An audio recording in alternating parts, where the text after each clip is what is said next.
Good morning, everybody. Now, I'm going to fuck Thanks, you Rod. with Satan's cock. Thank you for subbing to the class, keeping the classy alive, and giving it 80 swings for 55 fucking months. I appreciate you. I don't know how to start stream anymore. I guess you just get in the mode. I'm going to fuck you with Satan's cock. BDO, thank you so much for subbing to the class, keeping the class alive, and giving 80 swings for 63 months. That's a really fucking long time, and I appreciate you. Hair in your eye is better than some things you could have in there, like a giant cut. The inner corner of this eye is still so busted red. Like, it's so weird. It feels fine, but my eye, like, she didn't get better. Thank you. I feel like you get in the mode, right? And I feel like every day I start streaming, I go, I hope you're all doing well. And that just feels bad anymore. I ask, like, I do hope you're doing well, but I'm not oblivious to the state of the world. No shit, nursing some sciatic pain. Oh fuck, dude, I woke up with really weird pain in the right side of my back this morning. Weird, like right here, like my ribs or something. I don't know. It's not sciatic pain. Like fuck, that is so much worse. But I woke up with weird back pain too. I'm so sorry. I don't know what to do anymore. Good morning, Knives. I slept a little bit, I think. The problem is, like, I toss and turn, and every time I wake up just enough to, like, toss and turn, my brain gets awake just enough to remember what's happened, and I get an anxiety attack, and then I'm awake for an hour. And then my body gets exhausted, and I pass out, and then I wake up to turn over, my body becomes conscious of what's happening, anxiety, repeat. What the fuck do you do, though? Sleep is for the weak. All week, fuck that. Plus my shoulder pinch nerve. Oh my god. I bet it's stress. I bet it's a combination of like being like the physical job you have, but also stress, dude. Stress can really lock down your body hard. No shit, you woke up till 3:30? You slept till 3:30 though? That's something. Oh god, that orgy game was so much fun. It was like funny, but also fun. I was trying to describe it to Zeke last night. I couldn't remember, like, I don't know how you would describe that game. I think I described it as like a logic game. I'm going to fuck you. Which is interesting. With Satan's cock. Since 3:30? Oh my god, how close are you to being done? Atif, thank you so much for summing the class, keeping the classy alive, and giving it swings for 11 months. I swear to God. By everything and everyone that is good in this life. You guys make a hype train every day. Thank you. And you've been with the babies. Exactly. Why would anybody be stressed? Exactly. You slammed her, you dumped your donut, you gave her dog a sausage, you stuffed her like a Thanksgiving turkey. Cocky, thank you for the biddies. Love, I appreciate you. No shit, Erican. So, like, I told you, I had promised I wanted to play that. You dumped your donut, you gave her dog a sausage, Thank you, Pete. You stuffed her like a Thanksgiving turkey. Thank you for the biddies. Should we cheers? I forgot. Oh, yeah, so, the game, I wanted to play it, and Erican bought it for me in October, which was spooky month, whatever, scary games.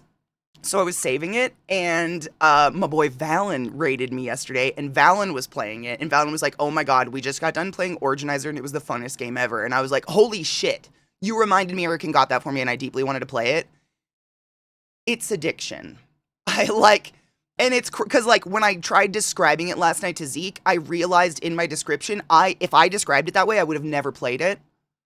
Ever. I would never fucking go near it, because it's a logic puzzle. It's if-then. And I've talked about this before. I tried to take one logic class as a youth. Abso-fucking-lutely not. I was so deeply fucking lost. Logic fucks me. I don't know why, but if-then, that, like, basically the language of coding, fucks with me. I don't know what it is. I start to get in circles in my head and I just get really fucking confused. But that's literally what it is. It's a like, if this, then that, if this, then that, and you're moving people around. But man, is it addicting.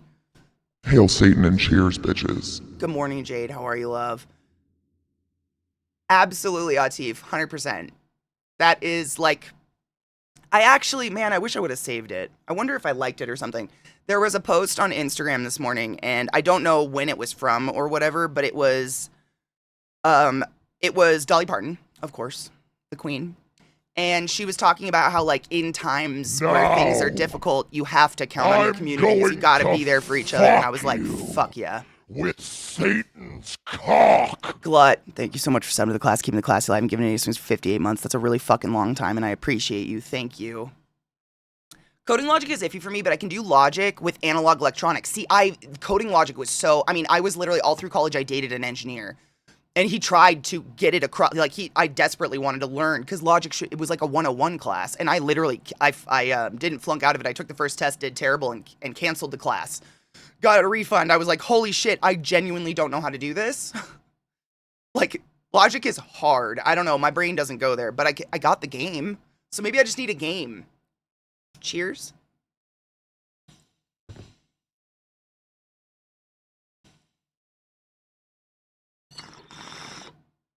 Cocky, you're insane. You know what, Cocky, though?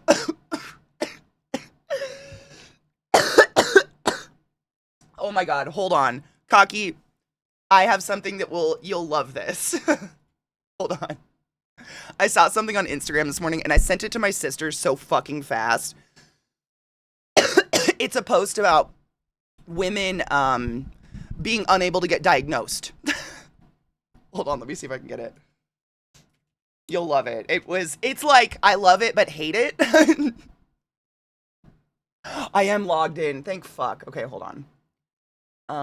If I go to my miswages.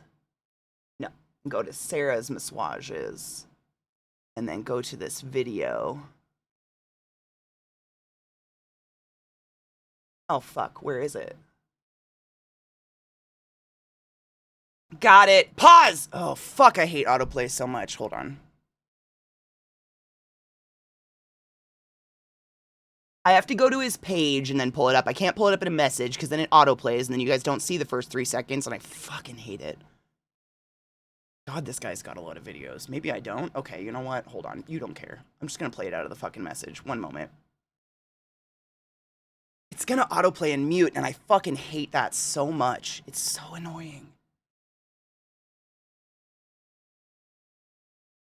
Good morning, Dozy. How are you, love? Good morning, Alexis. I hope you're doing well, honeybean.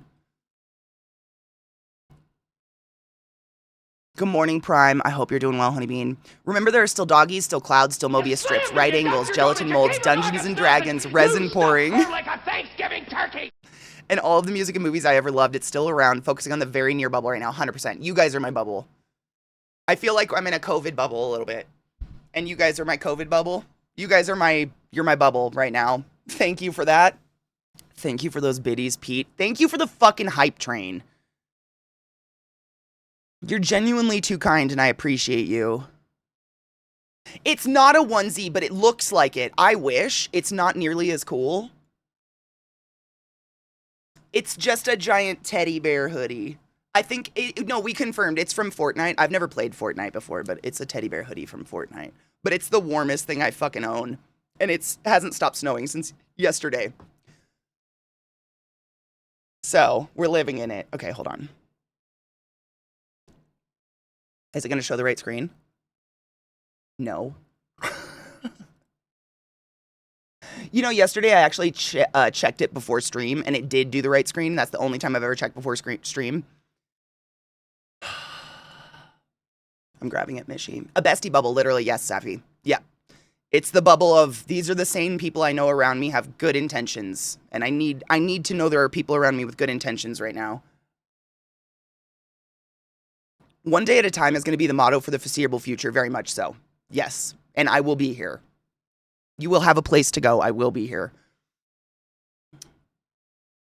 You have an axolotl onesie? All my onesies are literally just winter gear.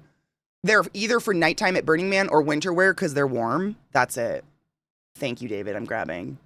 80 glacier. I'd kill for it. We literally have like almost a foot of snow. It's so frigid. I'm just a pussy. I hate being cold. I can't get warm very fast. So when I'm cold, I start to freak out and I'm like, will I ever be warm again? Anyways, this is the video. Hold on. Where's my music coming from? It's gonna autoplay muted, and I'm so sorry, Cocky, but this is what I wanted you to see because it's so fucking funny. And I sent this to my sister. If anybody's unaware, my little sister is a lawyer. It's relevant. Every time.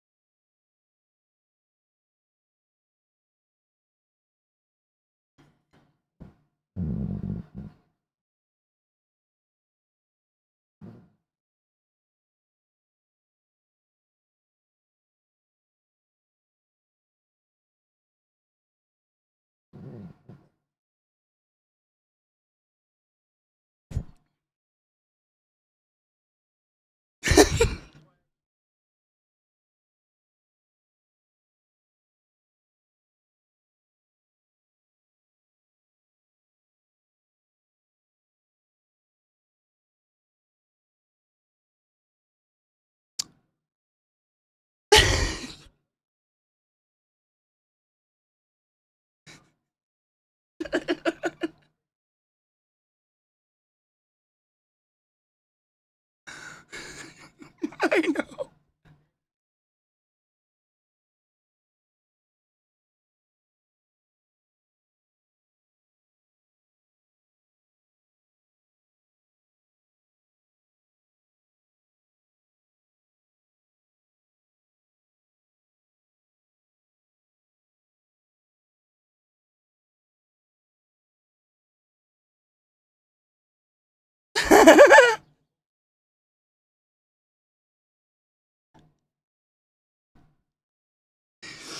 Raise your hand if you feel seen.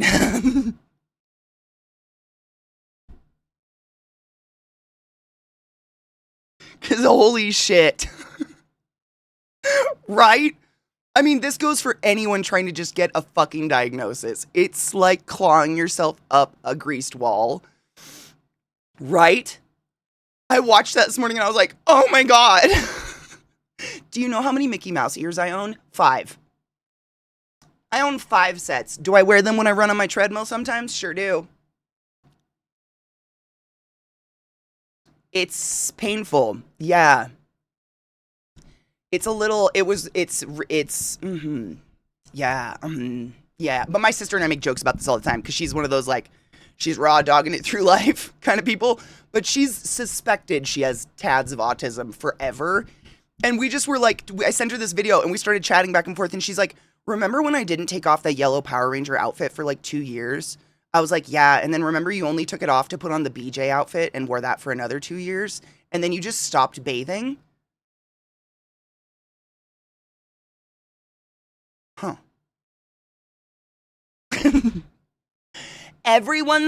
We're all spicy here. There's no judgment. We all feel seen. We're all a little spicy. That's our bubble. We're a spicy fucking meatball bubble. Meet the bubble, if you will.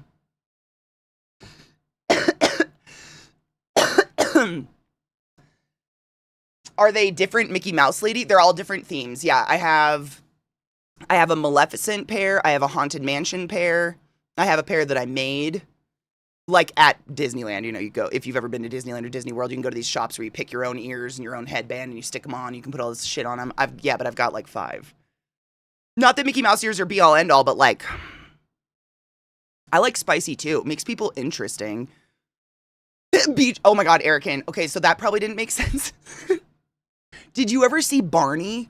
Did you ever have younger siblings or anything that you had to watch Barney with? Barney was my sister's era.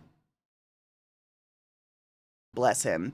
And in the show Barney, there was a character, I'm not kidding, Barney the dinosaur. There was a character that was his friend who was a yellow triceratops named BJ. And my little sister loved yellow, I guess. She also went through a stage where she would only eat white food on a white plate for years. You know what I'm saying? I loved an old prom dress so much that when I was in middle school, that I wore it in the Christmas pageant. They had to make a narrator part 1. Oh my God. I love that though. Why not reuse it? BJ the Tri-Top. BJ, that's my little sister's era. Yep, I had to watch a lot of Barney with Sarah. Yeah. I love you. You love me. You know though, oh my God, Yeet, are you my sister? I still sing the cleanup song in my head. Sometimes when I'm walking around, there's like a sock in the hallway or something. I'll be like, clean up, everybody, everybody. Stop it. Who doesn't? Thank you. Everybody, everywhere, clean up, everybody do your share. What the fuck? Blue's Clues is another one. Wasn't my era, but my little sister was obsessed with it, so I can sing Look Who's Got a Letter like nobody's fucking business. But I didn't, like, it was just on. I know. Drummer Boy, you're welcome. I'm here for the nostalgia. Do you have an irresistible craving for cheese when you wear your Mickey Mouse ears? I have an irresistible craving for cheese all the time. Cheese is delicious. Oh, bad. Yeah. That's us. We're disassociating and just trying to laugh. Hold on, let me move. You guys gave me funnies. Oh my God, what the fuck? One of them started autoplaying.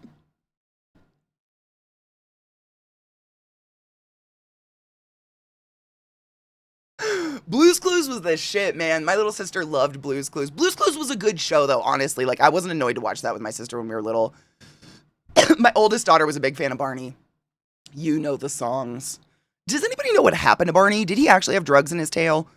When I was 8, I had an entire script for Austin Powers and Ace Ventura memorized. Oh my God, Alexis, my little sister, you just reminded me. It's so crazy because we're all spicy, right?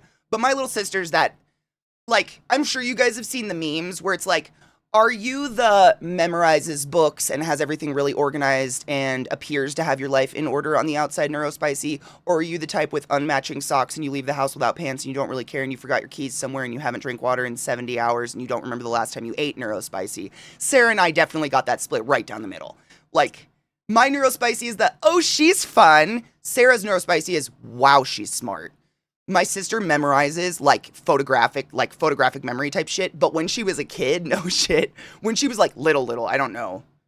3, like whatever age smart kids start to read, 4-ish. She read before preschool. But she would sit in my Nana's lap and we were all convinced she was reading. She had memorized all of her books.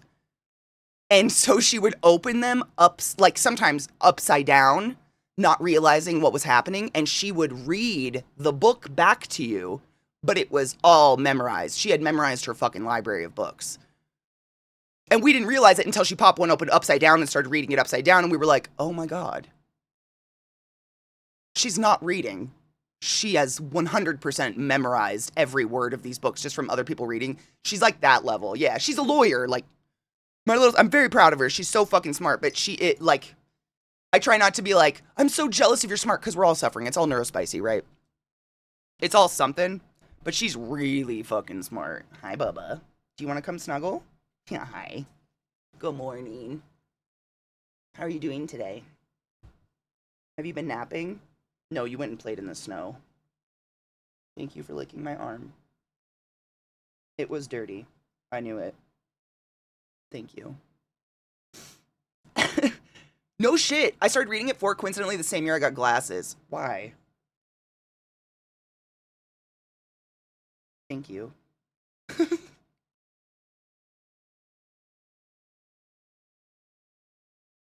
The purple dinosaur was drug and a lot of bad. Was he really? Okay, I remember hearing a bunch of rumors about that, but I wasn't sure what happened.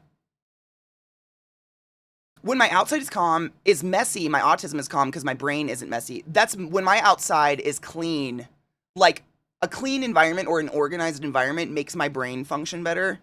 I don't know how to say that. It's weird.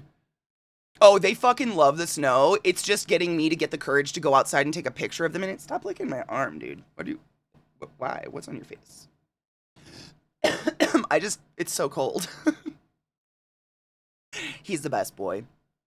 Hyperplexic. I was the read the encyclopedia from cover to cover before kindergarten spicy. My little sister. Yep, Tony, that's my little sister. She's so, like, she was salutatorian, but literally she was salutatorian by a point.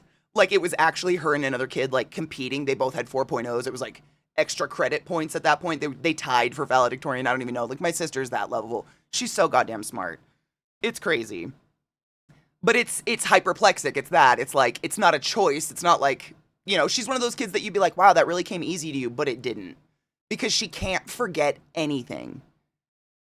Like, I feel like at least, I'm assuming, have some level of peace in that I have forgotten probably a good portion of my life and the traumas and whatever, the fucking just shitty shit that's gone down. Sarah can't forget anything. Ever. Like, she can relive moments from our childhood like it was yesterday. It is so, like, if I can't remember a story all the way and I'm like, oh, I can't remember who was there, I just text her and she'll be like, oh yeah, this person was in the room, this is what they were wearing, and this is what day of the week it was. But she'll have been 6. It's crazy, and it sounds torturous, honestly. Mine like a steel trap, exactly. What snow? Suck a ball. Trick literally frolics. He loves the snow so much. I like me some organized chaos. Dude, that game was so much fun. Mine is, I'll go into autopilot if needed and will take charge when I'm dependent on, but outside of chaotic times, I am the chaos. That's me. I've been told by my therapist multiple times, that's actually, like, quite a symptom. There's the music. Spotify was being weird. It's kind of a symptom of some sort of neurospicy, where it's like we thrive in the chaos because our brain moves at that speed all the time. And I used to I've talked about that before. Like, I would put money down that at least 9 out of 10 respiratory therapists have ADHD of some kind, because our job is defined by functioning at the highest function possible in the worst possible scenario you can possibly imagine. Like, a patient comes in with their head hanging on a string, I got to keep it together and fix it. But that's where I'm the most calm, the most collected, the most at peace, because my brain is now extended to the bubble size it wants to be. Whereas if I don't have enough stimuli and I don't have enough going on, my brain makes it for itself in the form of anxiety. It sucks. But yeah, I would believe that. Oh yeah, does Zelda eat the snow? Because that's what Lilith does. My level of spicy is that my brain suppresses things I can't handle, and I never used to take pictures because I didn't feel a need to. I can remember the activities visually. Wow. I'm really bad at taking pictures. I've forgotten more than you ever know. Yeah. I mean, that's human. I mean, human memory is not flawless. It's fucking terrible. The wife complains about the same. She can't memorize everything, but she can tell you who wore that outfit on that day 10 years ago and said this. With that comes also the remembering of trauma and the bad stuff that people, yeah, it sounds horrific. And I think that's what my sister goes through, and I'm glad she's in therapy. The way I exclusively remember every awkward social interaction vividly, but for everything? See, and I do that, and I know I don't remember everything that's ever happened to me, so, like, I can't imagine remembering all of it. All of it. Like, you want to come hang out? Come here. Hi, Bill. You want a snug? Okay. So, like, the way I exclusively remember, yeah, I remember that shit too. I mean, I go over conversations from, like, 4th grade. I've been told many times, you ain't right, or something's wrong with you, isn't there?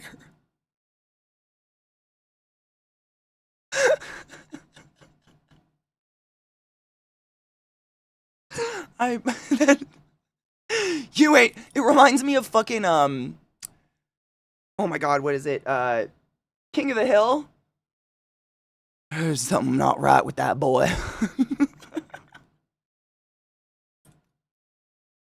You know what though, Cocky? Your degree and education in photography makes so much fucking sense with that picture thing you have. What is that called? Doesn't that make sense? Like, kind of, like, subconsciously, you sucked away? You seeked away? You're a seeker, Harry.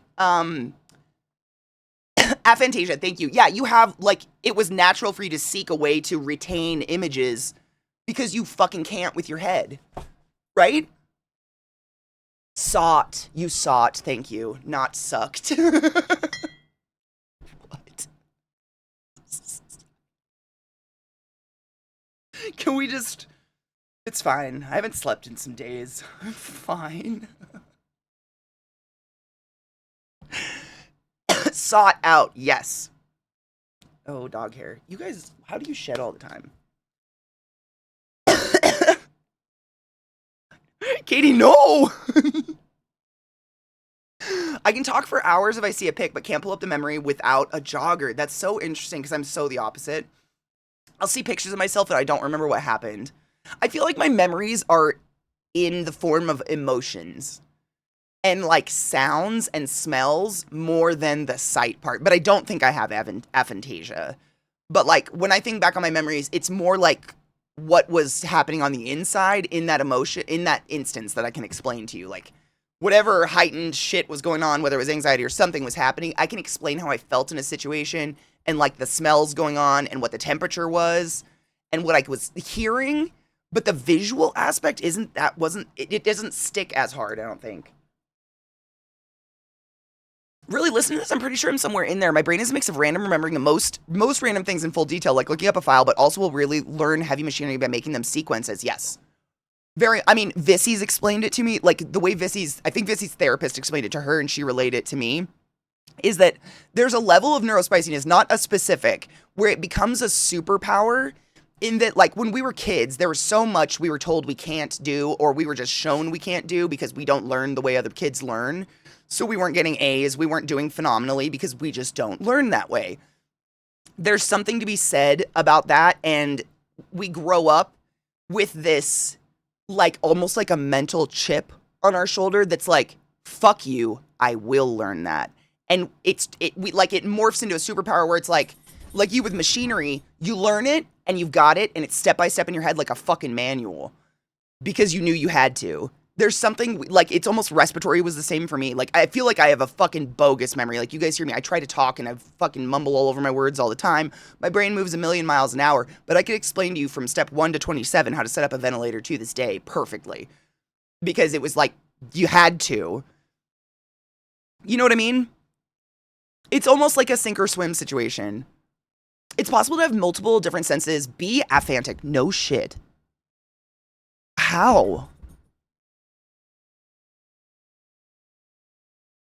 I like that. Memories is painting a picture that's a lock-in to talk about later or forever. I love that. I latched on to very specific memories. Walking to school in 2007 in a car with a Prox alarm going off. Leaving the grocery store when I was 3 and seeing a bus and remembering the exact type of bus and in what colors and the dress my mom was wearing at the time. Same. That's that's exactly how my memory works. Like, I don't remember important things or, like, it'll be like, I just had a moment like this the other day. What? Oh, I remembered making a vis-a-vis for the first time in 4th grade. And it was just the memory of drawing on vis-a-vis plastic. That was it. I just so clearly can picture my desk, the vis-a-vis plastic, the vis-a-vis pens, drawing on it, the overhead projector, like, that's it. Like, the weirdest, or like, I remember my 4th grade teacher's hands. They were really knotted. She had really bad arthritis. I remember I remember that her son, my 4th grade teacher, it's all 4th grade now, scaled Rainier. I remember the weirdest shit like that just sticks forever. Useless facts. Very much useless facts. I know possums have 11 nipples. But do I do my taxes right? I hope so. Who knows?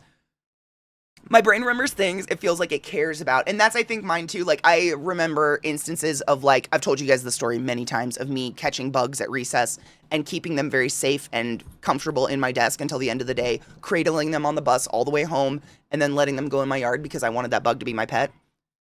Like, those things stick with me. The things that were important. Bugs. I have a really vivid memory. I was 6 years old.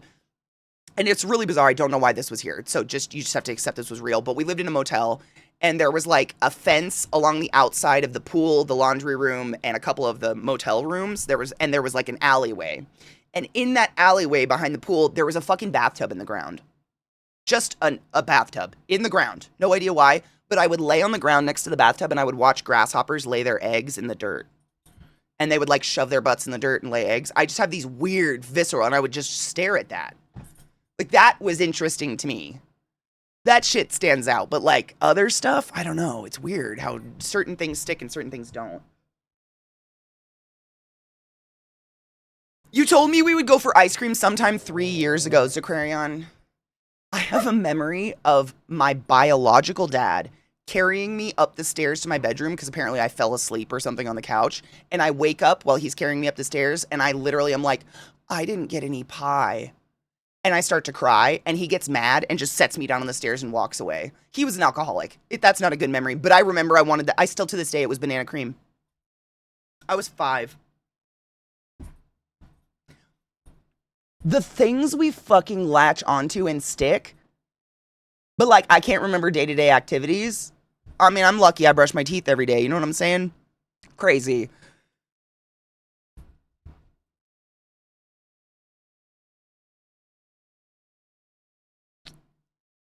I can sort of recreate sounds. I have a knack for recognizing voice actors by their voice. Interesting.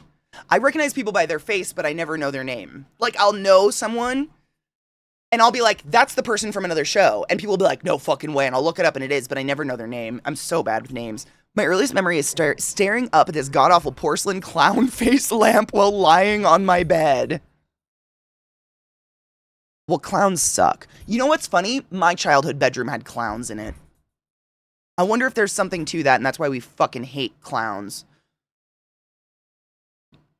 I remember having a conversation about butter with my dad at the dinner table when I was 5. Isn't that weird? It's so interesting. Oh, not enough gun, I'm sorry. I mean, at least it'll make time pass. I miss teleporting like that as a small child. Fall asleep in the car, wake up in bed. I was sure I could teleport. Me too. Yeah, you would just all of a sudden wake up in your bed, and the last thing you remembered was driving home from, like, a family event or something. I sleep really well in cars, though. Always have. You guys are fighting under my desk. You're making me very nervous about my cords. Do you hear this shit? Battle time? Yep. That's the edge of my desk. They make me so nervous. But this is safe, I guess. Get her. Okay, bud.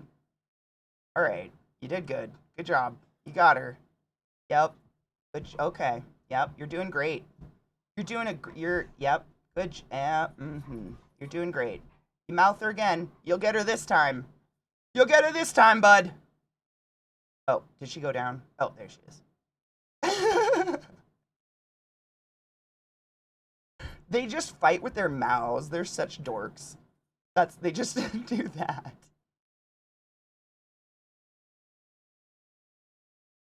It's time to battle, apparently. Yeah, let's fight by mom. She won't panic. It's fine. Let's fight right by all of the cords of the PC and the Go XLR. Let's just do that. We don't need money to eat. Get her.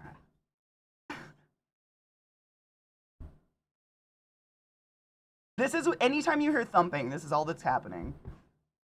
And every once in a while, one of them slams their head into my desk, and it's pretty bad. Get her.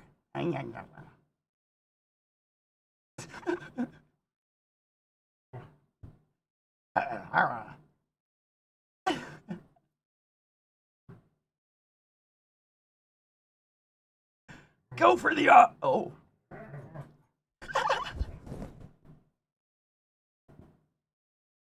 She's going deeper down. She's getting tired. Are we done? Nope. Oh. Get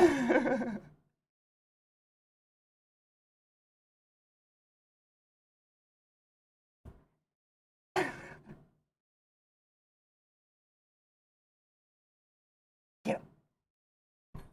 Oh, there's the desk bump, Bill.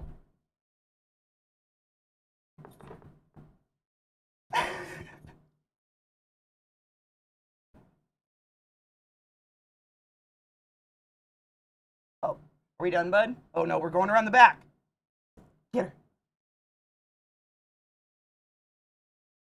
her. Oh shit! Off the ropes!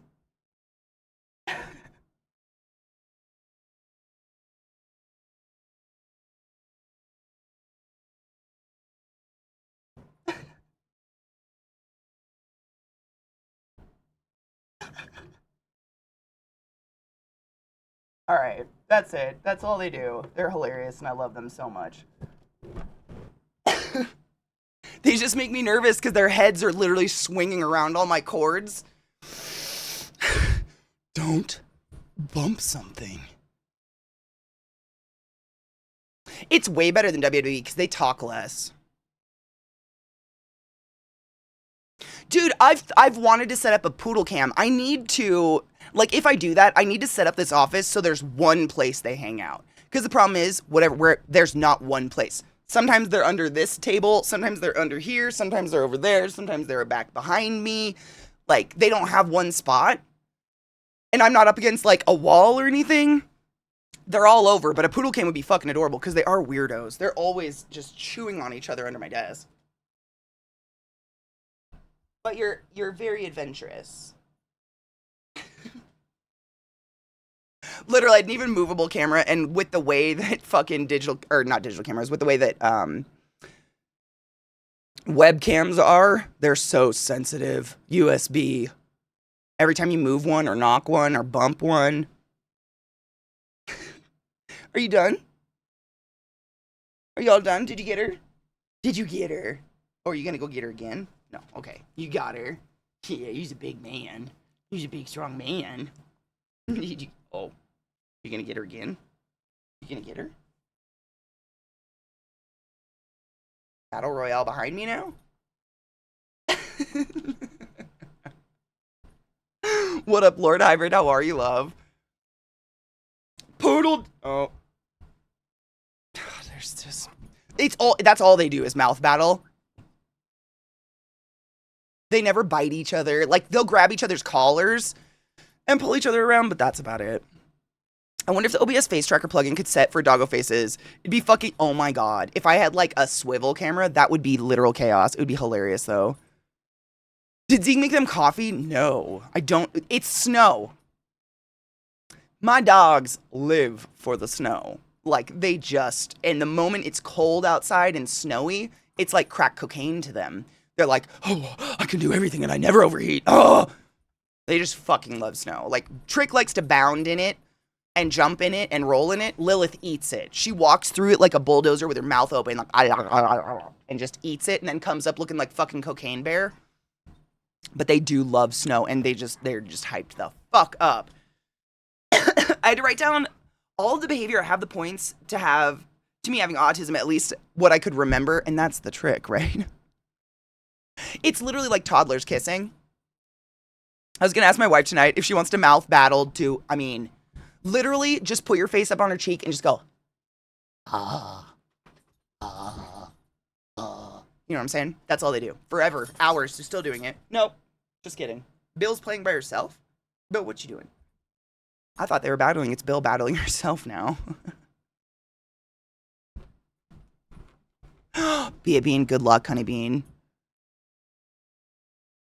Oh, no shit. It doesn't even need a swivel. It just a little... Oh, that'd be that would be literal chaos. It would be like one of those, like, Guns Akimbo or something. One of those first-person camera video things. Oh, God, they make me nervous. Yeah, and then you gotta bite the ear every once in a while. Just a little, like, show her who's boss. I have a theory. So you know how cats go nuts over catnip, but there isn't a well-known dog nip, but a lot of dogs like to lick their humans. Humans are dog nip. I'd believe that. I would believe that. Seriously, there's, like, the most random moments, they'll just walk by me and do drive-by licks. Like, I'll just be walking around and suddenly I just feel it on the side of my leg, like, and they walk away and look at you like, yeah, what's up? Like, they need, like, run hits or something. Like, it's a quick bump on their way. You say, right? Trick does it through my leggings. He did it yesterday. He came over and just did a little lick on the side of my leg, and I was like, why am I wet? Oh. I don't know. I really don't know. I would love snow if not for the risk of slipping into icy conditions. Oh, it's terrible. I mean, seriously, Dawn, the front of my house is, no shit, a super steep, like 3-foot wide cement staircase. Because my house is like on a hill. I don't even know. I think it's like 16 steps actually that goes down to the sidewalk. And I swear, when it's snowing, I go out at least twice a day and sweep off those cement stairs. Because my worst fucking fear is that like the mailman or something will biff it off of these cement steps because you'd crack your skull. There's nothing safe about my front steps at all. They're so scary. I just see someone do that side slip and their head slam onto the cement, and I would just... Cement was a mistake. I hate them so much. They're so dangerous. I just have to breathe in my dog's direction and they tackle me. Yeah, I look at them. Like, that's what he's waiting for. He doesn't know I can see him in my camera, so he doesn't know I've seen him. So now he'll do this. And until I acknowledge him...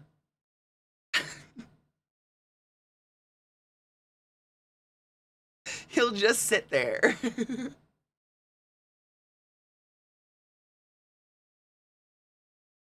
How's my boy? What are you doing? You're just full of it today, huh? Come here. Come on. We can hang out. Mad Max coded witness me. Oh my god. Yeah. That's what Pickle's doing while I'm working. He just sits there and stares and waits for attention. Yeah, that's what Trick will do. He does it like if I'm laying in bed reading a book. He doesn't come up and like nose my hands or insist on attention. He'll very gently, like he's being secretive about it, tiptoe up onto the bed. He like so gently pulls himself up on the bed and lays down right next to me and just looks at me. It's all in slow motion too, I swear to God. He's like... And until I touch him or acknowledge him, he will not bother me. He just wants it, which is fine. I love to hang out. But I also love that you don't bother me. You're the best. Are you the best? Yeah, I might be the best. Do you need a shit?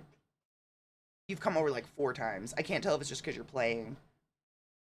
Hi, Bill. Hi, Bilbo. Sweet girl. Were you eating snow? Did you eat the snow? Yes. That's what Lilith does. Lilith, she does this like thing with her hand where she'll like, if she's sitting behind me and I'm putting my socks on in the morning on the edge of the bed, she'll put her hand on my shoulder. Just, I'm here, mother. If you see how she noses though, she insists on attention. Trick never does that. Pickle just walked away, turned around, and is now right back at staring. Yeah, it's just the staring. It's just like, I have checks on you. I'm making sure you're okay. And when you're ready, I'm down to interact. I think that's literally, like, the attitude. She requires the pets, literally. Like, she does see. These paws are the curse of my life.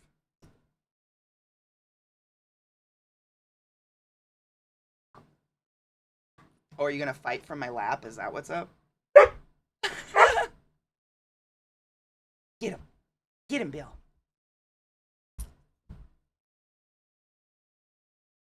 They're such dorks. I love them. Poodles. I would have never pictured myself as a poodle person, but they're just actually super fun. Okay, now you're gonna hide. Now that I move the camera? Okay. With all the bullshit going on right now, I just want to eat my feelings. I need a few fucking pies or cakes. I'm gonna be such a commodity for the winter ladies, so thick. My dad used to tell me, shade in the summer, warmth in the winter, something. I don't know, something like that.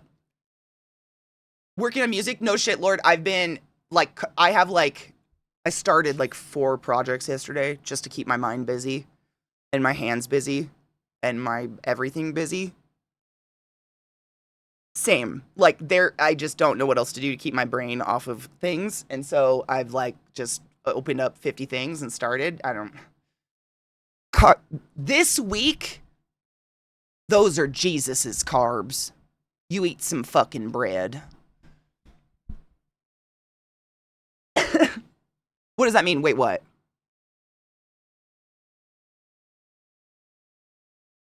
What? What does what mean? Shade in the summer. So, it sounds horrible when I say this, because it is, but my uncles and my dad used to call all the girls fat all the time. And, like, anytime we ate, they'd make comments about how we were fat or porky or how we were grazing or something. Eating disorders developed. Don't worry. We're all doing great. But because of that, they would also make comments like, don't worry, you're shade in the summer and heat in the winter. Because if you're fat, you make shade. It's just horrible redneck things. I'm sorry. I wish I could just pretend that wasn't real, but it's not. But I mean, it is. What? Yeah. But it's it was, I don't, there, now it's just weird. Cheers.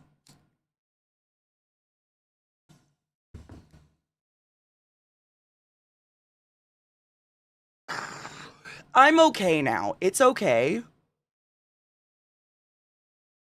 I'm okay. It's just weird memories. You know, shit like that. Like we were talking about memories earlier. One of my main memories that sticks out is I was never allowed to ride one of the sit-down jet skis because my Uncle Bob told me I was, quote, too fat. I was 12. So I had to use the stand-up jet skis because apparently I would lose weight. I don't know. It was just crazy. I've never been... It doesn't matter, but I wasn't a fat kid. Not that any of that matters. It's just fucked up.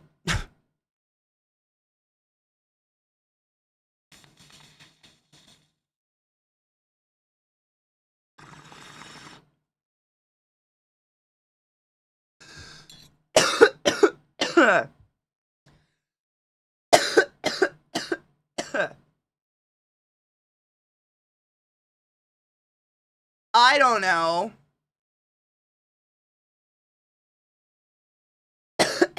Uncles are mean. That's what I learned. Uncles are mean and dads are fake news. But don't worry, it wasn't just the men. Like at Christmas, my aunts would come up and go, "You made the cookies this year, didn't you?" So, it's cool. We all got shit, right?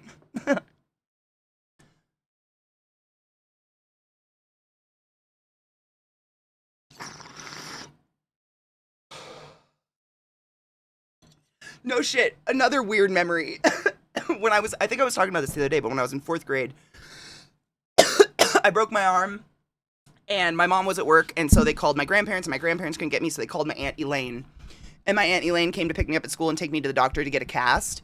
And when they were doing the x-rays and everything, and they were talking about the break and what they were going to have to do, my aunt literally put her hand up and said, "How much did she weigh again?"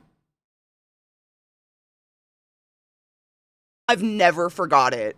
I was 82 pounds. Like,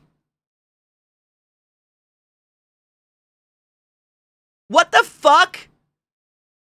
I had a snapped arm. I was 12. I think maybe 11. I was literally in 5th grade.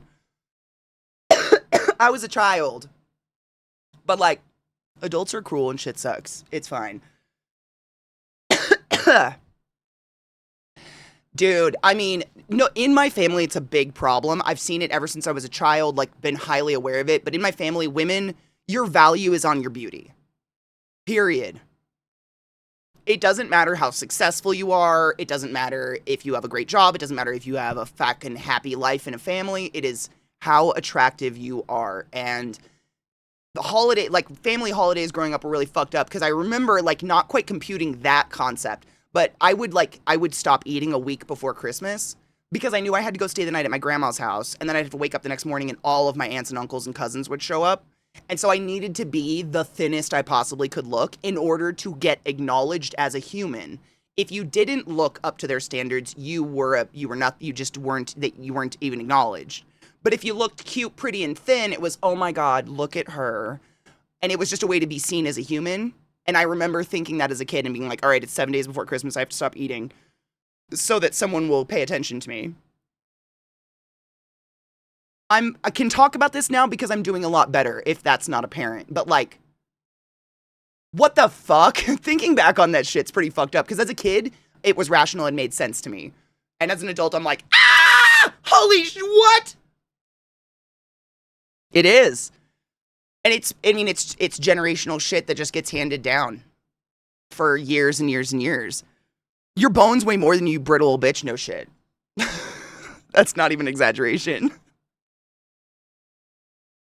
A lot of people, I mean, I know more than this many people who have extremely similar stories in terms of how they were treated when they were kids, in terms of like, if you weren't useful, attractive, or successful, you weren't worth the time. I've heard that from so many people, and it's very tragic. I'm definitely not the only one. There's a lot of people out there still suffering with this internal, like, if I don't look good and I don't catch eyes, I'm not worth time. That's fucked up. I'm doing a lot better. If that's not apparent. My doctor, before she retired when I was 13, I think, I quote, "You're fat, here's a diet chart, go run." You were 13.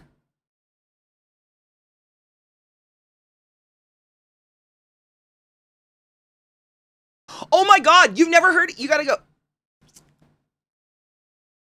Bingo! You gotta wave your bingo card in the air and get your wing going. Bingo! Get it.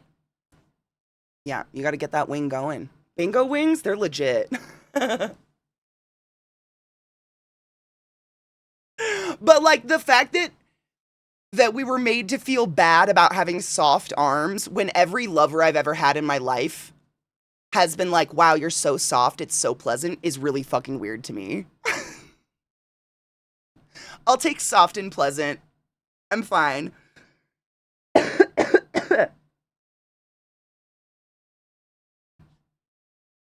There's nothing I like. Nothing about that statement I like. Damn, dude, there's nothing. No. You know that arm was like 14 pounds that you could shed if you cut it off. My grandpa called me fat when I was 11, and I told him to pull the car over. I'd walk home, and when he said no, I said, "I'm fat. Shouldn't I walk?" And he pulled over. Wow. See what I mean? I'm not, like, there are so many people out there that you interact with every day who deal with these memories on a moment-by-moment basis. Like, same. It's just horrible. I had same shit like that. I remember I went through my very, very first breakup, my freshman year of college, and I was in love, and he cheated on me, and it was fucking terrible, and in the course of 30 days, I lost around 30, no, it wasn't 30, it was like 2 months, I lost around 30 pounds. That's sickening. That is deeply, deeply unhealthy. She stopped eating. She's running all the time. Something's wrong with her weight loss. And I called my mom because I was like, I'm worried. Like, I was going through the worst psychological, like, I wasn't diagnosed, not on any medication, not in therapy. This was when I was very young, but I was going through the worst mental shit ever. So I didn't even realize I was losing weight. And I called my mom and I was like, Mom, none of my clothes fit and my stomach feels weird. And I feel like I'm shrinking. And she was like, keep doing whatever's working, honey. And I was like, I don't remember the last time I ate. She's like, if it's working. I remember that phone call. I cried a lot afterwards. It was weird. It's really weird, like, as a kid, reaching out to the people who are supposed to help you and getting zero help and then just sitting there like, well, maybe I don't need help. Then. Maybe this is how it's supposed to be. If, like, you know, it's weird. It's a weird mental place to be. I'm in therapy and medicated. Don't worry. I'm doing better, but man, is it a weird place to be. You gotta be coarse and hard. I know. I gotta be like sandpaper and cement in my arm, I guess. Sure. That's the least, seriously, I heard the best quote recently. It was terrible, but it was wonderful at the same time. It was an Instagram guy, and he was a teacher. And all he said was, if there's no better reason to teach your children to be kind, teach them to be kind because not every kid at school goes home to love.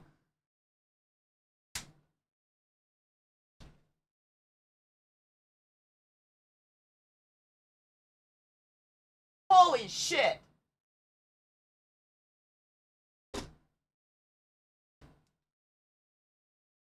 Just toss that shit out the window. Fucking A. Yeah. Fucking ow. It's just shit we don't think about. It's, I hate to say common sense, but like, it is common sense to assume that not every household is 100% happy all the time and rainbows and sparkles. But man, to think that there are children who go home to hell and then go to school to hell and go home to hell, wow. It wasn't what my grandma said, but the look she gave me somewhere around in middle school that made me feel fat. Oh, yeah. Those looks were fun. This one. Always this. It was once the brow was crinkled, you knew it was because something about you didn't make sense or made them unhappy. That. Whether it was a piercing or pink hair or weight gain, it was something about you makes me unhappy, and I don't know how to cover it up, so my face is going to look like this now, and it was just pity. Oh, God. That's so much worse. I think this is why I'm happy I grew up as an Italian. People made fun of each other and bickered, but it never got too bad, because we all knew in our heart of hearts, each one of us had a place we knew we could dump a body, and it would never be found. And I'm going to be honest, you guys are my new Italian family. Because I know I could count at least 3 people in this chat who would help me bake a cake and then bury it in the woods somewhere.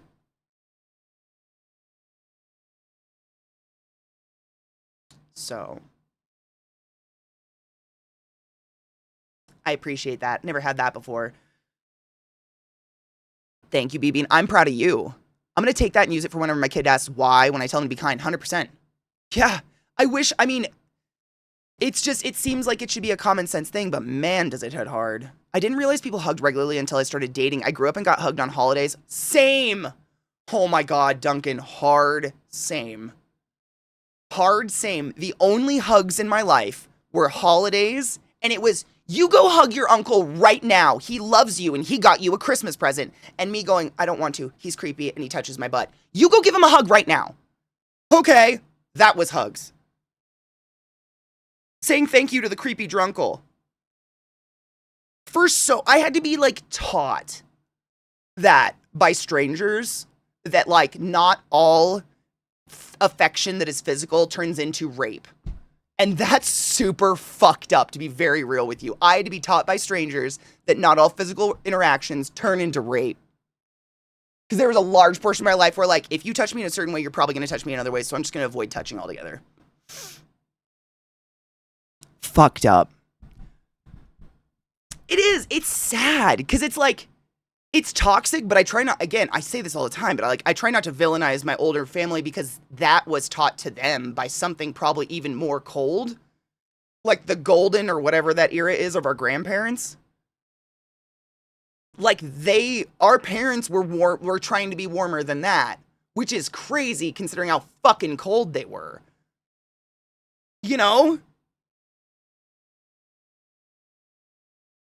Bobo? My therapist told me stuff like that. I don't know, but like, when like all of the intimate touch before a certain age results in a crime, your body starts to get kind of hard attuned to don't fucking touch me. Which is sad, because now I'm a really good hugger, but that took a lot of therapy and a lot of learning. That like, hugs are a lot more than that, you know?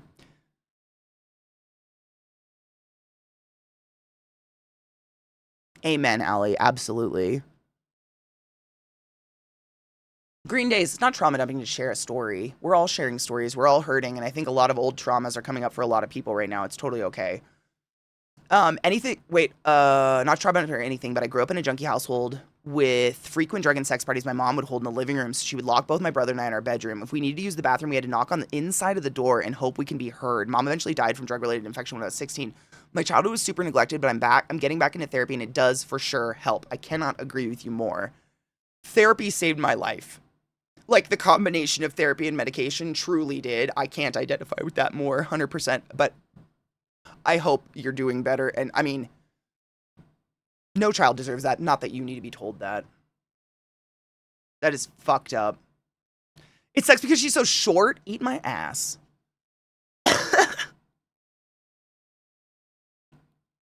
Alexis, isn't that interesting? I wonder why. I always wonder why. Because, like, it was probably a product of their raising. So, like, how cold was it for them or the opposite?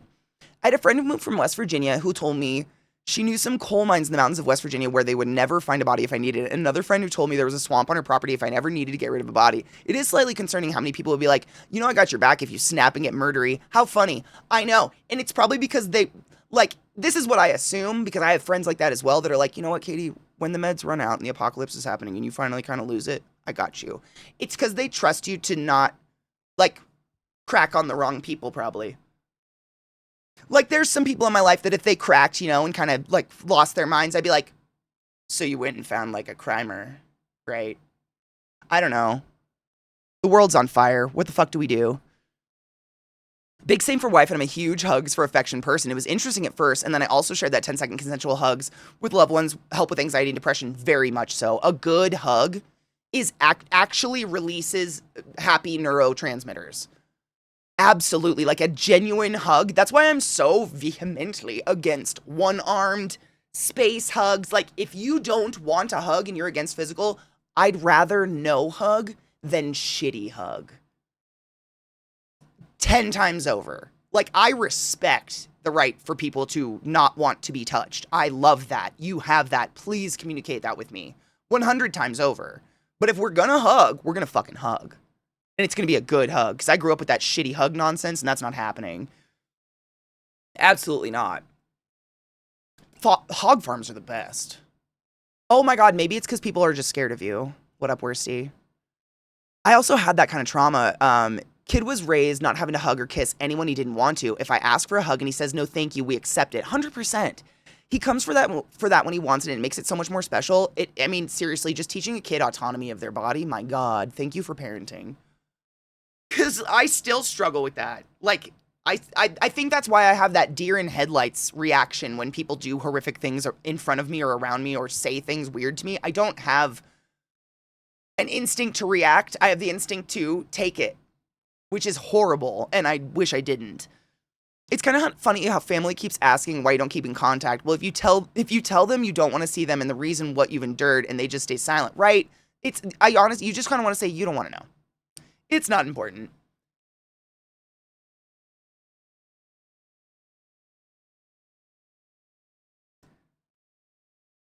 People just want you on your side. That actually kind of makes sense. I wonder how much of the lingering effects of the generations who grew up or served during World War I and World War II plays into it. I guarantee it. It has to. Right? What are we but a fruit salad of everything that's ever happened to us, ever? And just, like, making decisions every single moment based on things that have happened to us in the past or advice we've been given or whatever. And, like you said, I think about that. So, my parents may have been not so huggy, kind of cold, kind of mean. But, like, my mom's mom was raised in an Irish Catholic orphanage where when you got your period, they cold hosed you down and shamed you because now you were gross. And her husband was in the war and was a Jewish refugee escaping Poland, came over to the States with his mom, lived in a house with a dirt floor, lied about his age to join the military, to be in World War II. Like, the kind of people they were, I just have no clue. Like, how any affection was tossed down at all. Like, how anything. And my Nana definitely gave hugs. Like, you had to go to her and ask for one, but she'd hug you. Like, I just can't even fathom either of those lives. It's just such an astronomical struggle, comparatively, I guess. It's wild to think about. Coming from a neglectful family where physical violence was the form of affection my parents gave over a hug, I want a good hug. Yeah. Yes, please do that. Like that BS interaction you told us about yesterday where that. Yes, that's what I'm talking about. That's those deer in headlights moments where I wish I had more of a instinct to react immediately, but instead I go into a coughing fit and then say something like, wow, that was really rude, but it's been so long and the coughing fit took up all the attention that no one knows what the fuck I'm talking about. No one else heard her say it, so now I feel crazy. But she definitely made racist comment at me. Not about me, but she made racist comment. Like, it doesn't matter if it's about me. I don't do racism. What the fuck? But yes. I think I would be awkward hugging you, CK. I'm used to people significantly shorter than me for hugs. I honestly can't picture the mechanics of hugging someone of a similar height. Really? You know what it is? It's this. 100%, it's the weirdest thing, but I've absolutely, just going to cons and shit at this point, I've gotten better at it. If people are at least an inch taller than me with the shoulders, I go in under the armpits. I do that kind of hug. If they are shorter than me by at least that much, I do around the neck and put them right in the titties if you want it. No, consent is important. But if they're my exact height, I find that it's the diagonal that's the best option. It's the least awkward and you don't feel like you have to make out afterwards. Because, like, this one, you're, like, right on their feet. You're like, hey. It's a lot. But I've definitely, like, I've learned there's different hugs, which is interesting because I just didn't have any of that. Everyone got to hug my busted ankle because I did it day one. Day one. Of course I did.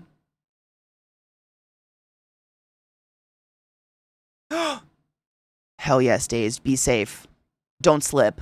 I don't know. Is it hot? Is it cold where you are? It's cold here, so I feel like I have to warn everyone not to slip.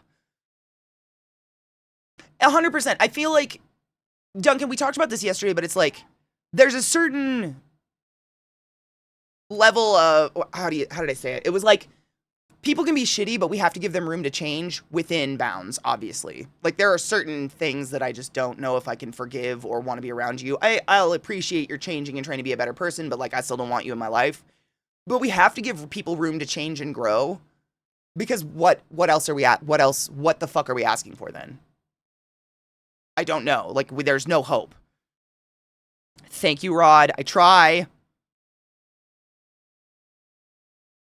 Shit titties. Shit titties? Oh my god, Erican, no shit. At least every con I come back and people are like, a hug from Katie was great. I was right up in it. And I'm like, I don't even realize it. Most people are shorter than me, so that's just the way of life. Moobs are great. I randomly had a thought, not sure if you'll be able to scan the Giganto Big Deadly. The problem, like, that's a good idea, actually, scanning it. It's that spine. I'm so nervous. If I crack that spine, I will want to harm my hands. Like, peeling it open all the way. It makes me so nervous. So if you're tall, learn to walk on your knees. That sounds horrible. I'm always both arms of the shoulders because I'm at least 5 inches taller than everyone else in my family and 9 inches taller than my friends who like hugs. That's basically my life for the majority until I go to a con, because there are people taller than me and it's wild. Like, no shit, at TwitchCon this year, there was a moment where we were all standing in this circle, just a bunch of class holes, and there was Vissy. And then there was everybody else. And I swear to God, I could just stand straight and look into everyone's eyes. Everyone was within 2 inches of my height in our general group, except this, who was right here. It's fine. I had her in my periffs. I've learned to keep periffs on her. But that, I made a comment. I was like, you know, it's so rare that I can just, like, look in everyone's eyes and not do, like, one of these. Hey there, little buddy. It's not often, but we had a lot of tall people in our group. And it was really nice. My neck felt very erect, very swan-like, very up there.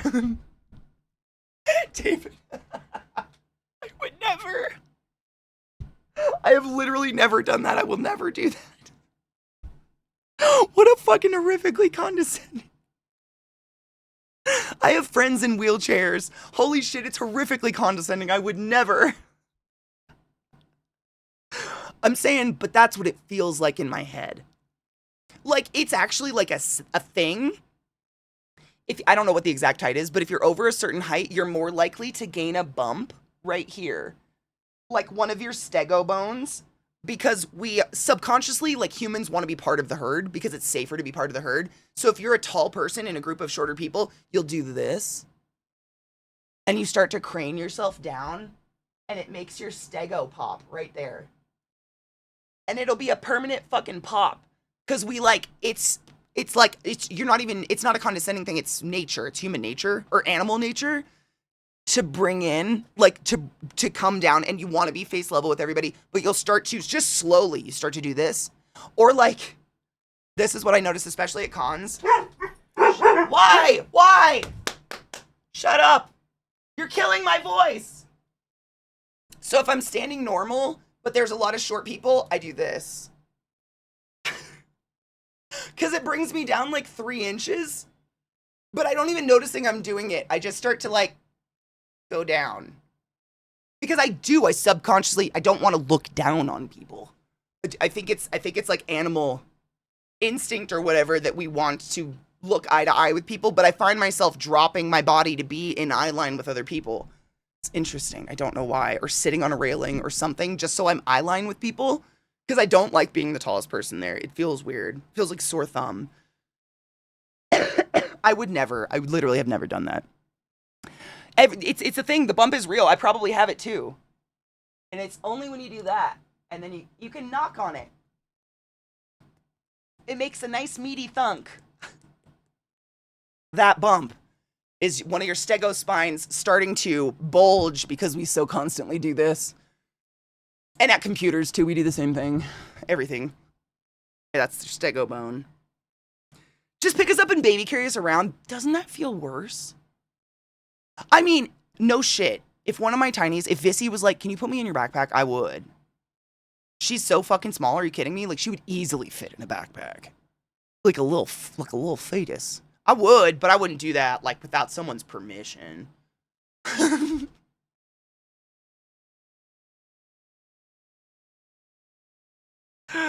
As a 5'7" woman who uses a walker, I find people starting to do that lean, and it is ego hurting. I mean, I don't know if I could say that for everybody, but Mish, if it's ever me, feel free to be like, hey, Katie, you're starting to crouch like I'm small. Can you not? I don't even know I'm doing it. I know, I've noticed it during the like after I've talked to someone for like 15 minutes because I'm deeply uncomfortable. And I'm like, why is my hip ache? Oh, because I'm doing the splits? What the fuck is going on? I don't even notice it's happening. Seriously, it's just like, it's a natural thing.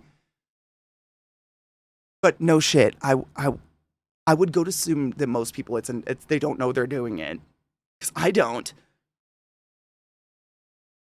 It's a little worse, but if you have to humiliate me, do it like you mean it, you know? 100%. I feel that. 100% or nothing. Oh, 100%, Allie. I mean, seriously, like, I would just never... Vissy is like, baby. She's like Yoda. She is. She's so... Did you ever just see her hands? Sometimes I just think of how delicate and tiny Vissy's hands are.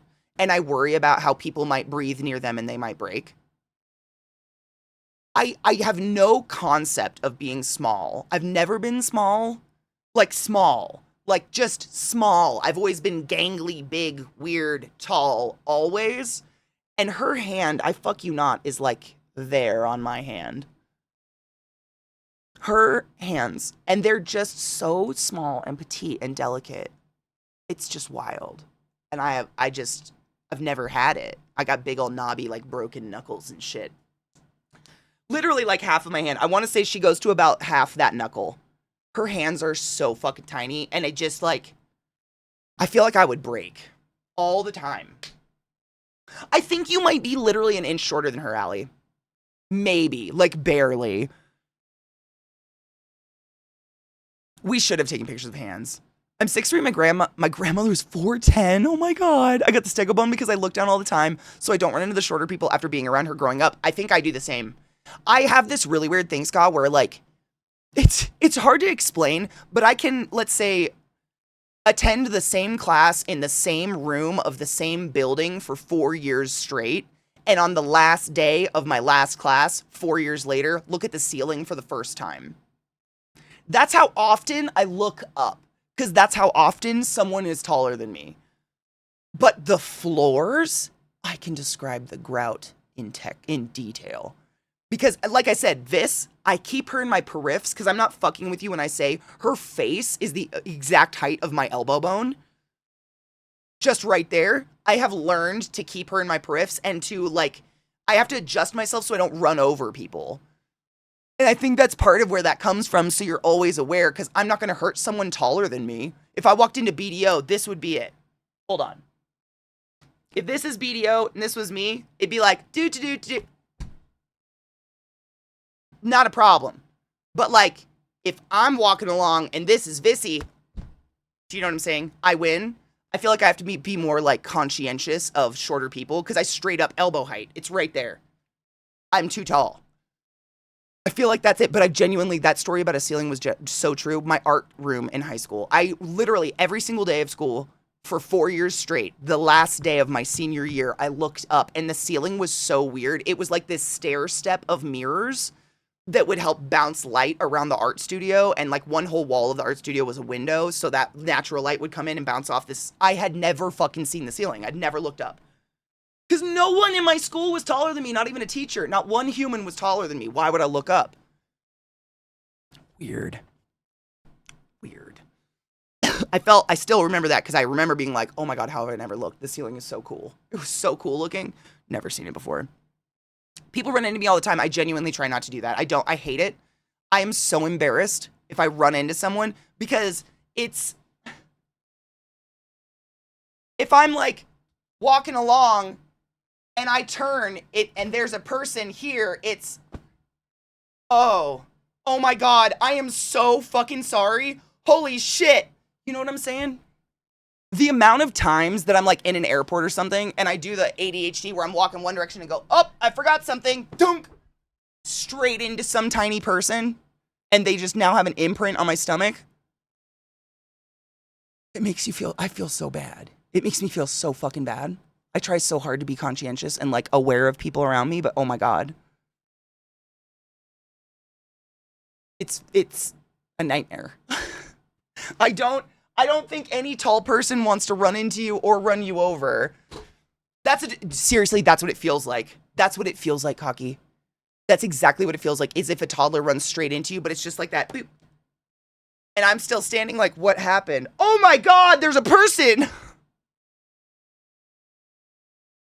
And it just, see, cuteness, I walk really fast and I've got really long legs. I'm very much like a destination walker. If I've got somewhere to go, I walk, I get there. I'm a point A to point B. I don't care about 8.1, 8.2, 8.3. I don't give a fuck. I'm not a journey. I'm a destination person. So if you're like, okay, we're heading here, I'm I just start going, man. And I need to keep people in my eyesight because if I run into them, I feel fucking bad. Really bad. How did your nose bruise me? Yeah. I've never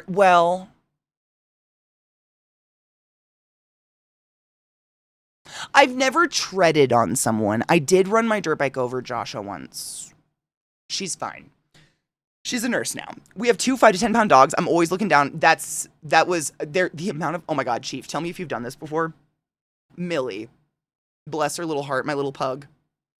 I would be like walking around the kitchen, and I think this is definitely like a neurospicy thing, but you'll be walking full speed one direction and do like the walk back, get the thing, walk back, get the thing, walk back, get the, because your brain is like bouncing and you've just forgot something in each room. But Millie would be on my heels, and there would be times where I'd be in that mode and I wouldn't realize it, and I'd turn around, and the step I make to go that way would send her little potato body just sliding across the fucking linoleum like nobody's business. And then I'd fall on the floor and feel like the most horrible person in the entire world, create her in my arms and like cry. Oh my God. The amount of times I did that, I mean, probably literally 5, enough to break my heart. It was horrible. It felt so bad. Now these guys, I do that same ADHD, like, turn around, get the thing, forget, walk back and forth constantly. But now they hurt me. So I don't feel as bad. It's their fucking knuckle skull into my kneecap. My kneecap never wins. I feel so bad for Kevin. I should turn on the lights. Scott, if I'm outside in nature, I'm totally different. Nature? There is no destination. There is only enjoying the nature. But like, I don't know, in a city or something, I just walk fast, I think. I have herding dogs, the amount of times they've gotten tangled in my legs. These guys do that. Trick, for some reason, tell me if your dogs do this, but he sees the gap that between my thighs, which I'm not fucking with you, is like that. I don't have a thigh gap, if you will. I'm just really tall and have wide hips. So like the fat of my thighs grazes each other like this, but he sees this as the perfect size for him. And so if I'm not moving fast enough, he will try to go, but like dip between my legs, and then his shoulders get caught on the back of my thighs, and I do like the, what the fuck? And then his head is just peering up at me like a big dick, like, what? All the time. All the time.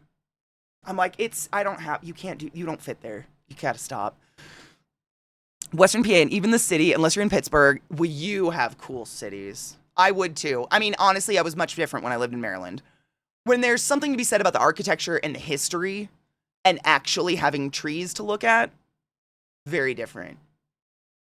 But like, Denver was established by whorehouses and then run by the KKK for the established majority of the last century. So it doesn't really have history anybody fucking wants to talk about. And there's no trees. Let's take our first break of the day. I have no beverage. I forgot my fucking water, and my voice is like... Seriously, the city was established by madams, like very powerful women who ran these big old whorehouses and like ran them well, like took care of their ladies, etc., etc. And then the KKK took over. The history of Denver is very Watch South Park. Watch South Park. They'll teach you all about it. I'll be right back. I need a beverage. Stretch your dicks. Pee after sex. Wash your hands. It's fine. Oh, dude. High Lung's an incredible show if you ever get to go. Oh, my God. I've seen it twice. They put on something. It's amazing. I don't know. It's like seeing a ritual or something with, like, dank-ass music. It's incredible. Definitely worth it. We have a couple funny videos you guys gave me, and then I figured we could orgy or something. That seemed like a great distraction yesterday. It's gonna be the right screen. Holy shit, she did it! This one I think is first, though. I don't know what it is. The more you know.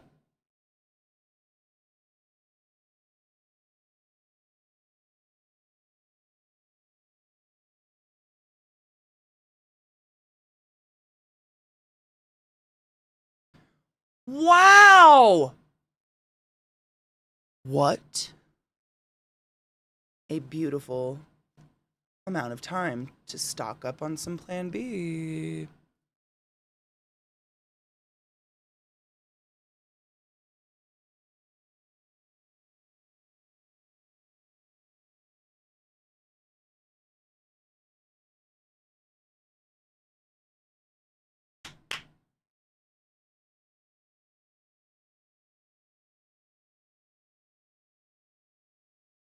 Four years.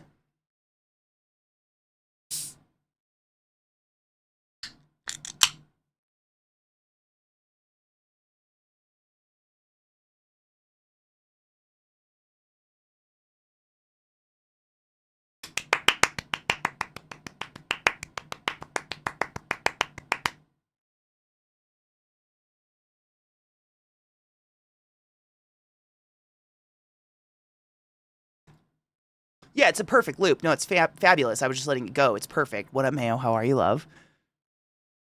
Hi, Adam. How are you? Same. Same. I agree. Same. This is the one I laughed at earlier that autoplayed. I have no idea what it is. It was just playing in silence. Coffee isn't cutting it anymore. I need whatever the Tree of Wisdom starts his morning with. What the fuck?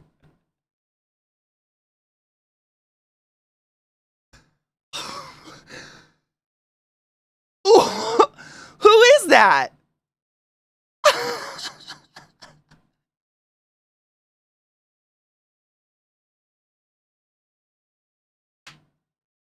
It's the Tree of Wisdom.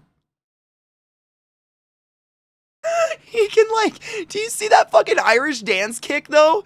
Wait for it. That shit, that's legit. Is this like some fucking dancer?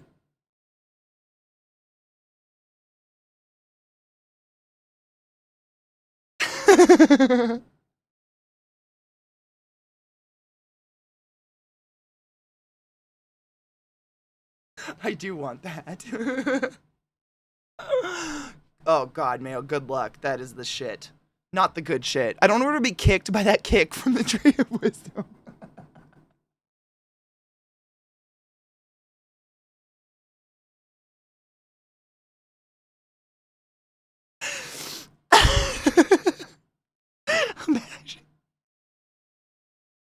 I'm just picturing, like, standing by this beautiful, elegant tree. There's allegedly the Tree of Wisdom, and it does that at you.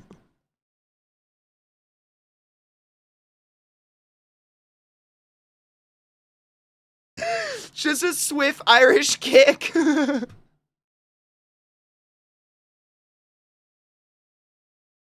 And then you're on a forest journey. 13 years. Is getting kicked a nat 20 or is that a 1? I don't. Is the journey the good part? Tree of wisdom kick you in the face. Wisdom, bitch!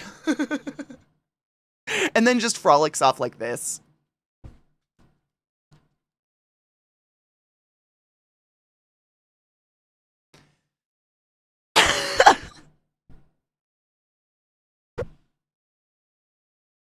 Okay. While you lay there unconscious. Yeah, but you got wisdom now, bitch! That's amazing. Some people, their energy is just off the charts.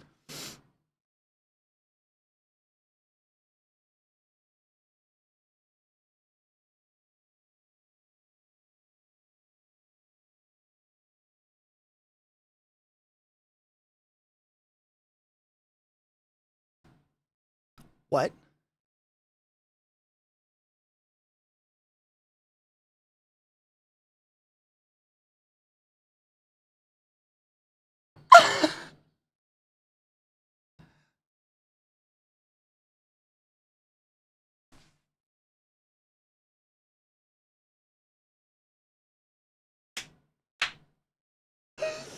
That's pretty great. That made me juice a little.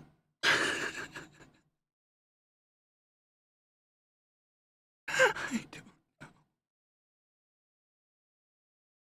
Ever since he got kicked in the head by a tree, he sees strange visions and speaks in tongues. He must be so wise.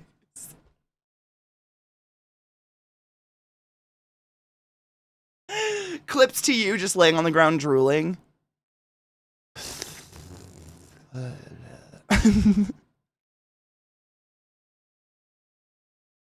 I just like the dancing guy.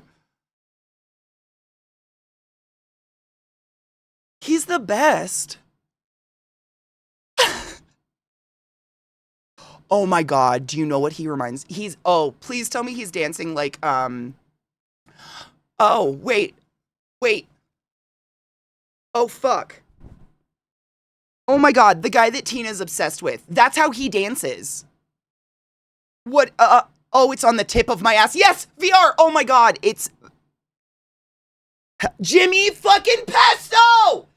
That's why I like it. He dances like Jimmy Pesto. Yes, he dances like Jimmy fucking Pesto.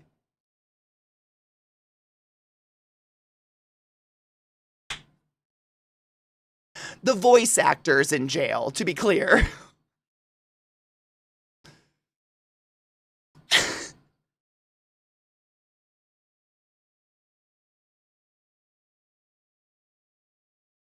It's totally Jimmy Pesto.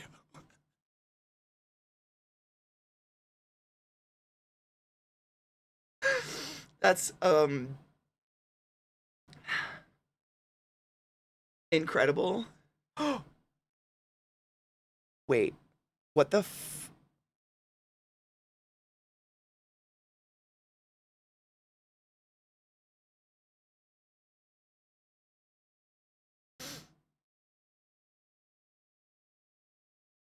fuck autoplay is so hard.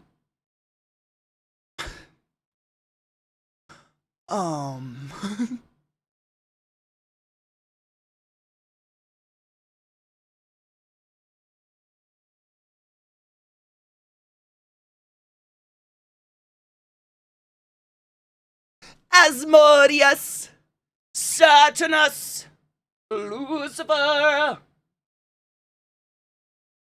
Dun, dun, dun, dun, dun, dun, dun, dun, dun, dun, dun, dun, dun, dun.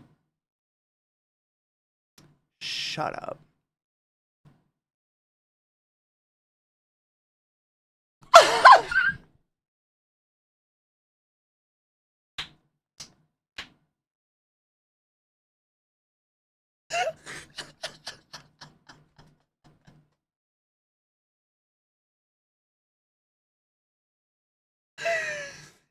Thank you.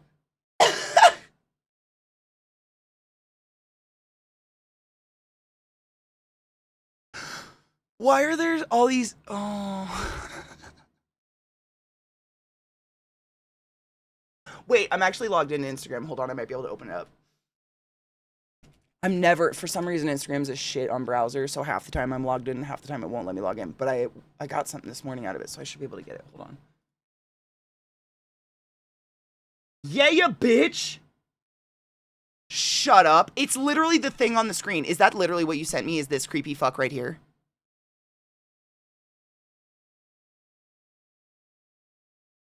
It's like, y'all know.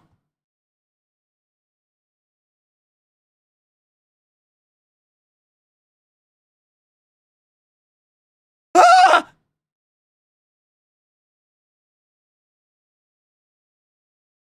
Oh. Why is it scarier? Why is it scarier when it moves like that?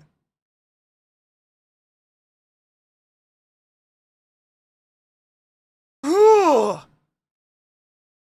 Who did this? Is there a series of Priest Furby? Oh, it's horrifying. Oh, it's horrifying. Oh my god, there's more.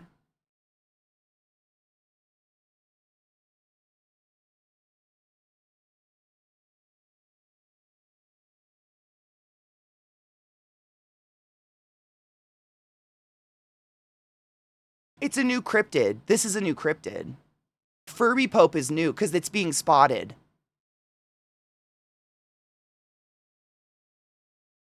No!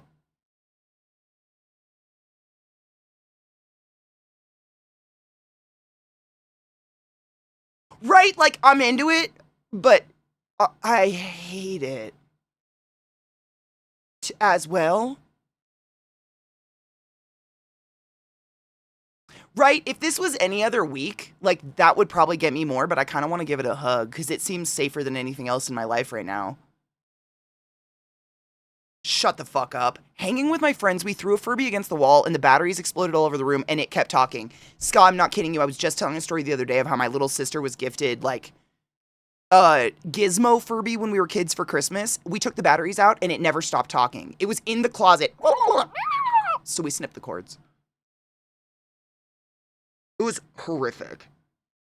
It was so, and by we, I mean my siblings and I literally broke into the back of it and snipped the cords because we were like, it won't stop. It wouldn't stop. It was so scary. I'm so glad I'm not the only one horrified by these things. Yeah, they're the devil. That's the one. This is the one we just watched, you know, no shit. This is the best one. Maybe. I don't know. The drinking one was pretty scary. Is this the...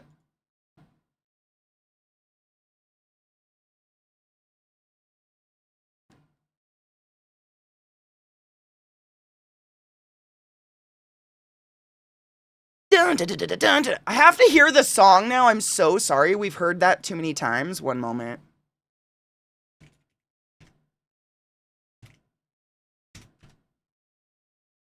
It's like you were no shit, and now I have to because I keep doing the dun dun dun dun dun dun, like the fucking. One moment. Don't be a bastard, Spotify. I think they have a music video for that song, don't they? I know. I don't think anybody will, but I'm pretty. I want to. If they have a music video, hold on. I think there is. Jess.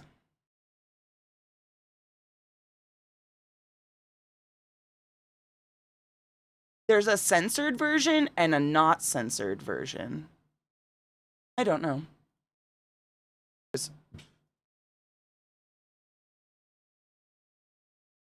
Okay, we played all these. Yeah, okay. Nightmares. Oh, God. Oh, my God.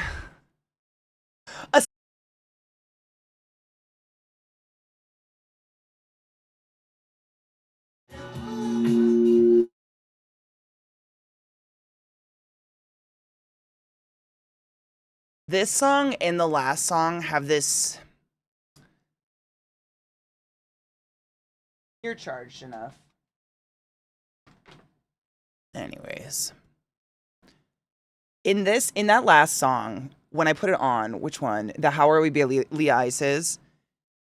When that, like, bass note, I don't even know what it is, kicks in. I wish I knew exactly what it was, because that exact sound is so creepishly, like,